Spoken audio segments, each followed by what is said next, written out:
Imagine you are walking through the streets of Mondstadt. It's a nice evening, and you decide to visit Catherine for your commissions.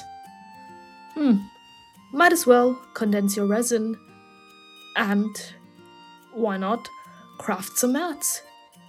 You say hi to Marjorie, and you decide to see whether Sucrose or not is at the crafting bench.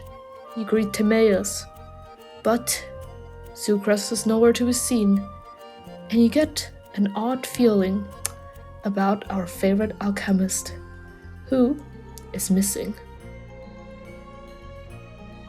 Quite interestingly, Sucrose has some interesting lore. She, when she was younger, had two close friends. They were inseparable, and they would often be playing in the woods of Mondstadt, or they'd just be laughing. But as time flew, one of her friends left with her family on an adventure, never to come again. Her other friend's father died, and ever since that fateful incident, she was never the same again.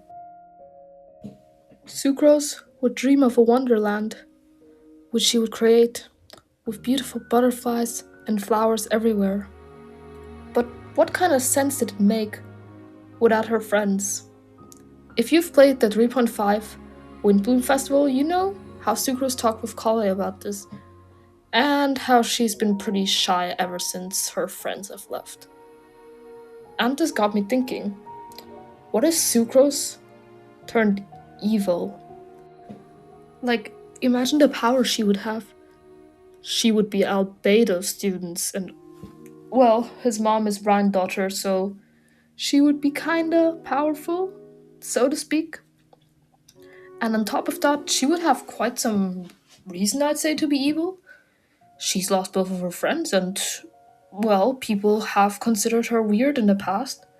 If you've read her character stories, she often prefers to observe people rather than to talk with them directly. So once, she followed Diana to figure out if her animalistic features were similar to hers. Diana felt stalked for a month. In the background, you can see I'm already planning some evil Sucrose scientist vibes, where she has the butterfly wings that she uses in her burst, and they could kind of be like animo hypostasis wings, because her name card does show the animo hypostasis. I still haven't quite figured out why though. And I thought it would be nice if she would have broken glasses as a sign of all her failed experiments, or perhaps she just likes burning stuff to the ground like Klee, but in a bad way. Who knows? And I thought for the first picture it would be nice if her ears would be upwards, because in one of her character stories it is mentioned that she puts them in a hairstyle so that not many people see it or see her ears. Maybe she's gained more confidence. Who knows? Maybe evil Sucrose is confident Sucrose. For the second sketch, I've decided to give her some butterflies, because she seems to have some pretty heavy connections to butterflies. If you play TCG, hello fellow TCG players, are there any out there? You've seen that her TCG card has quite a few butterflies flying around her. Maybe that's just because they wanted some effects, although I feel like they could have then added some alchemic effects, so she has some interesting connections to butterflies. Maybe she metamorphosed somehow, somewhere in her evil redesign. And now we're coming to the final illustration. Do you know those angsty Twilight Sparkle, mad scientist, evil AU videos? I was thinking that for Sucrose. However, how do you go from an innocent, sweet little girl to a mad scientist? Now, I was thinking if you've done the I can't pronounce it, paralogism, Archon Quest, spoilers alert, Albedo uses some alchemic process to make Durin a human. So Sucrose sees this and she's thinking, perhaps why can't she make her friends reappear again in human form? Because I assume one of them died based on the lore. Or why can't she just create her own friends? She doesn't view the others as friends, and if Albedo is able to do it, why can't she?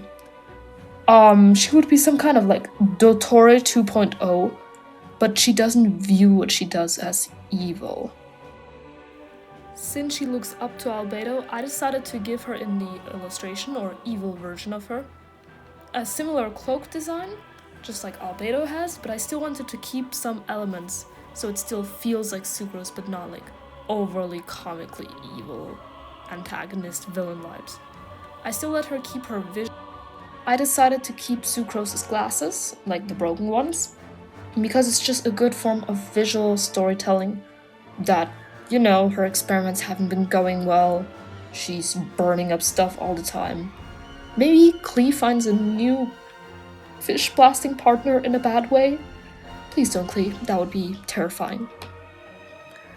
Okay, I have a good, also lore reason why the butterflies would be coming to her. Hear me out.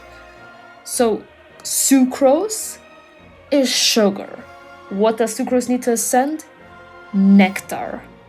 And what do the butterflies like? Nectar. So maybe they view Sucrose then, who, I don't know, uses more sugar or whopper flowers or something, as their mother? And then they kind of just bow to her, and she has a whole army of butterflies. That would be terrifying, honestly.